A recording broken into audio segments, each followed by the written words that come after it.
నడుగు మరి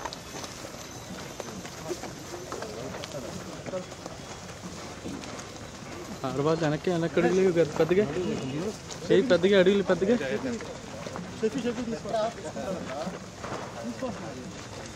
ఏరా అక్కడికి వెనక్కి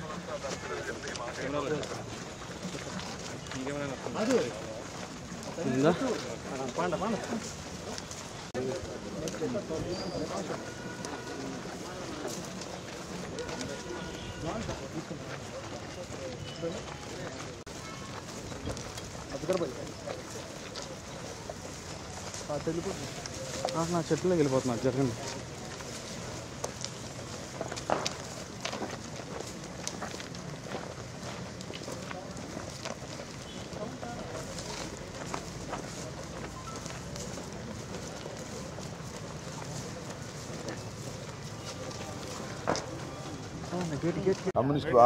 ఓకేనాబ్బా రైట్.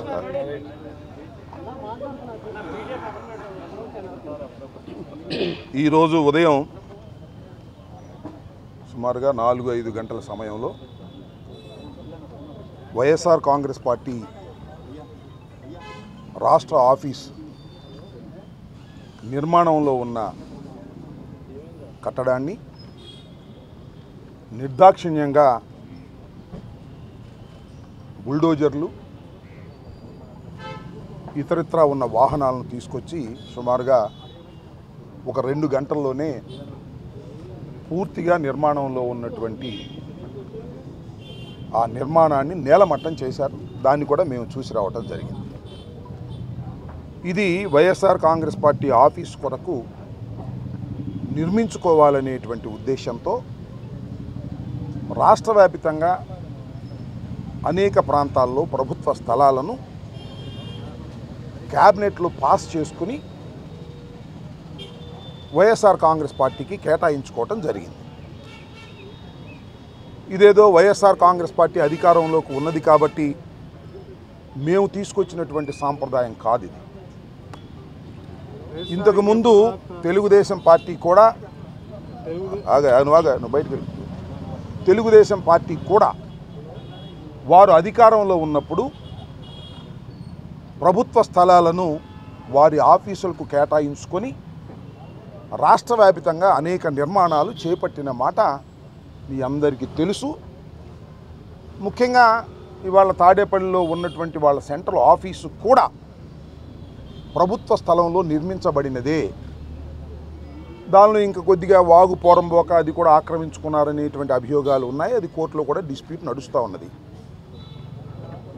మేము ఇక్కడ చాలా పాయింట్అవుట్ చేయాలనుకుంటున్నటువంటి అంశం ఏమిటంటే నిర్మాణంలో ఉన్నటువంటి మా భవనాన్ని నిర్దాక్షిణ్యంగా కక్ష సాధింపుతో ఈ నిర్మాణాన్ని కూల్చివేయటాన్ని ఈ రాష్ట్రంలోనే కాదు దేశంలోనే కాదు ఉన్న ప్రజాస్వామ్యవాదులందరూ ఖండించవలసినటువంటి అంశమని ఈ సందర్భంగా నేను మీ ద్వారా తెలియపరుస్తూ ఉన్నా. పార్టీలకు అతీతంగా ఏ పార్టీలైనా కావచ్చు. ఇవాళ తెలుగుదేశం పార్టీ అధికారంలో ఉండవచ్చు, కూటమి అధికారంలో ఉండవచ్చు. మొన్నటిదాకా మేము అధికారంలో ఉన్నాం. మాకన్నా ముందు చంద్రబాబు నాయుడు గారు అధికారంలో ఉన్నారు. అంతకుముందు రాజశేఖర రెడ్డి గారు అధికారంలో ఉన్నారు.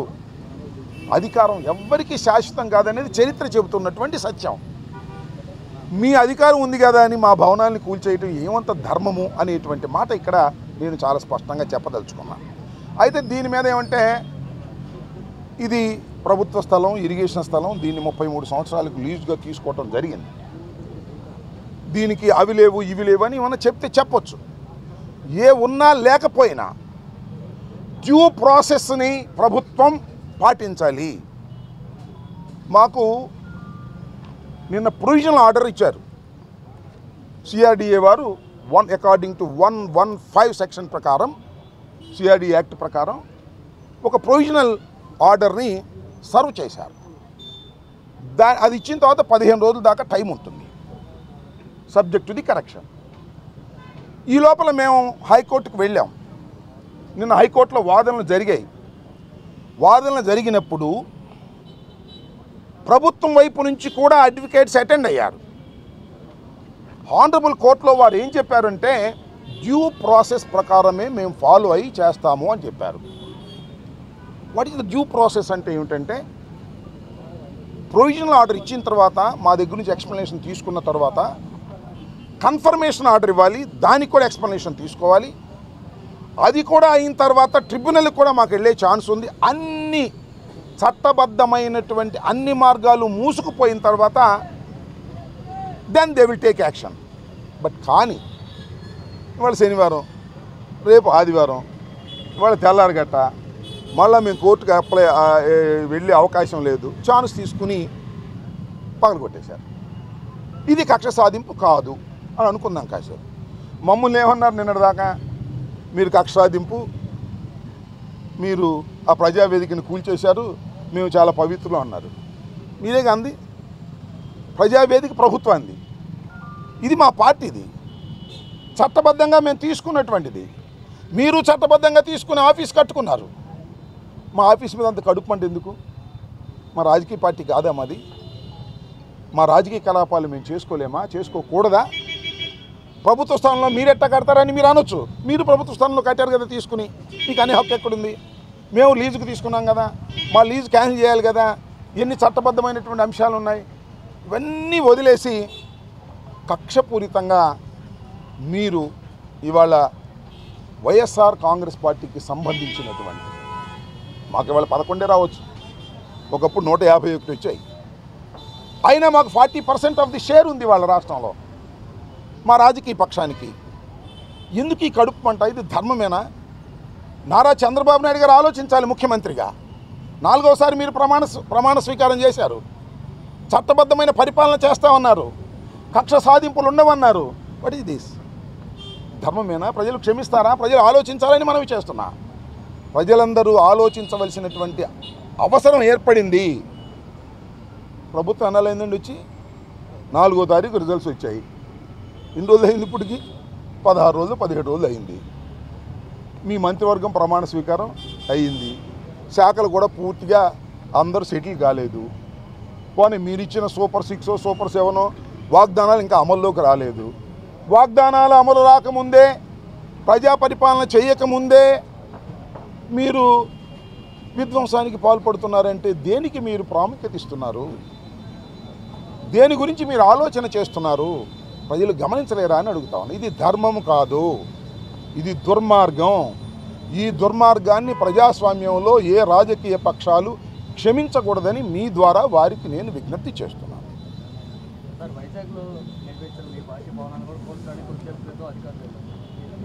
కూల్చడానికి వెళ్ళారు, నోటీస్ ఇవ్వడానికి, ఎనీ హ్యావ్, మీరు దేన్నైనా చేయొచ్చు. అది ప్రభుత్వం, నాట్ ఇండివిజువల్. ఆ ప్రభుత్వం డ్యూ ప్రాసెస్లో వెళ్ళాలి. ఏదైనా సరే, ఏ కట్టడాన్నైనా. మా కట్టడాలన్నీ కూల్చేయదలుచుకున్నారు మీరు, okay, wonderful. Come to the law, according to law రండి. ప్రొవిజన్స్ ఉన్నాయి సిఆర్డీ యాక్ట్ ప్రకారం, లేకపోతే మరొక దాని ప్రకారం. According to you go. చట్ట ప్రకారంగా వెళ్ళండి, చట్ట ప్రకారంగా కోర్టులో ఆర్డర్స్ తీసుకోండి. మేము చెప్పేది కూడా వినండి. విన్న తర్వాత మీరు ఏం చేసినా అది చట్టబద్ధంగా ఉండాలి తప్ప చట్ట వ్యతిరేకంగా మీరు చేసేటటువంటి కార్యక్రమాలు చేస్తున్నారు. ఇది ధర్మం కాదని మాత్రం చెప్పదలుచుకున్నాను. నిన్న హైకోర్టులో వారు కూడా అటెండ్ అయ్యారు. మేము డిమాలిష్ చేయమని ప్రామిస్ చేశారు. That was also recorded.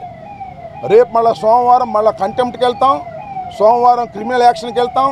చట్ట ప్రకారంగా అన్ని చర్యలు తీసుకునేటటువంటి కార్యక్రమం చేస్తామని కూడా ఈ సందర్భంగా మనవి చేస్తున్నాను. హైకోర్టు, ఆనరబుల్ హైకోర్టులో ఇది ఆల్రెడీ ఇది కోర్ట్. నిన్నే వాదనలు జరిగాయి. నిన్న వాదనలో ప్రభుత్వం వైపు నుంచి వచ్చిన వారు ఏం చెప్పారు? మేము కోల్చము అన్నారు. డ్యూ ప్రాసెస్ మేము వెళ్తాము అన్నారు. డ్యూ ప్రాసెస్ అంటే ఇది కాదు.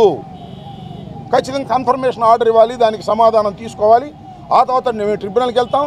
మాకు ఛాయిస్ అన్నీ ఉన్నాయి. అన్ని ఛాయిస్లు ఎగ్జాస్ట్ అయిన తర్వాత యూ కెన్ డిమాలిష్.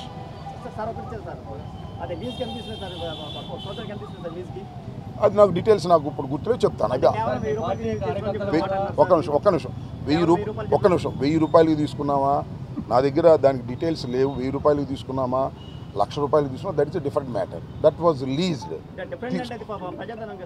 అదంతా వాళ్ళు తీసుకున్నారు కదా తమ్ముడు, వాళ్ళు తీసుకున్నారుగా. అప్పుడు కూడా అడిగా, ఇప్పుడు అడిగా, మంచిదే, నేను కాదంటలా. That is not the issue here. That is not the issue. ఈ కోల్చడం అనేది ఇష్యూ. మేము తీసుకోవడం తప్ప రైటా, that is a different matter. That will challenge it before the court. There is no problem at all. What I want to say, ఇవాళ కూల్చివేత చట్టబద్ధంగా జరగలేదు, డ్యూ ప్రాసెస్ ప్రకారం జరగలేదు, ఒక కక్ష సాధింపుగా జరిగిందనేది నా ఆరోపణ. అవునో కాదో రాష్ట్ర ప్రజలు ఆలోచించండి. మేము ఓడిపోయి ఉన్నాం, 11 వచ్చాయి. Of course that is a different matter. ఒక్క విషయం నేను అవునే ఫ్లో అవునాయి బా చెబుతూ అడుగుతూ నీకు ఛాన్స్ ఇస్తాను. మేము ఇవాళ ఓడిపోయి ఉండొచ్చు, శాశ్వతం కాదు కదా. ఓటములన్నీ కూడా నడుస్తూ ఉంటాయి, గెలుస్తూ ఉంటాం, ఓడుతూ ఉంటాం. ఇది ఆగాయా మీకెందుకు ప్రైవేట్ పెట్టి నన్ను అడుగా చెప్తాను. సో నేను ఇస్తాను నీకు టైం. సో ఇది ఉన్న వాస్తవం. కాబట్టి ఇది కక్ష సాధింపు చర్య అని మేము చెప్పదలుచుకున్నాం. మీరు అడగండి సార్.